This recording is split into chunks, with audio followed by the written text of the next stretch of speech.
12 babaeng sex workers, kabilang ang 8 menor de edad ang nasagip ng Manila Department of Social Welfare sa bahagi ng Recto at Ermita. Nakatakda naman silang isalang sa counseling habang ang iba'y ipadadala sa angkop na care facilities. Magbabalita si Boy Gonzales. Nagsagawa ng malawakang rescue operation ng Manila Department of Social Welfare o MDSW sa ilang bahagi ng Maynila.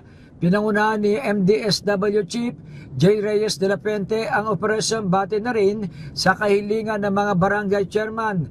Partikular na kinasa ang operasyon sa Recto Avenue Corner, Quezon Boulevard, Rizal Avenue sa Santa Cruz, Plaza Loton sa Ermita at Paco, katuwang ang Manila Police District at Department of Public Service. Sabi ni De La Puente, aabot sa 71 individual ang nasagip na kinabibilangan ng 8 menor de edad, 48 naman ang adult at 15 senior citizen.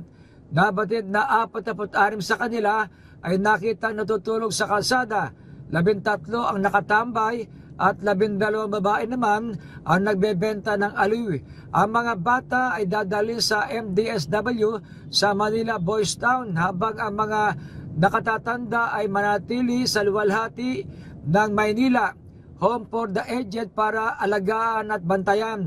Isa sa ilalim naman sa counseling at bibigyan ng kaukulang tulong ang mga babaeng sex worker, lalo na't ang iba sa kanila ay solo parent.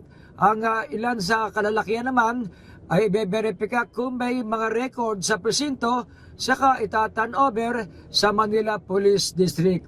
Para sa MBC TV Network News, ito si Boy Gonzales, una sa Pilipinas, una sa Pilipino.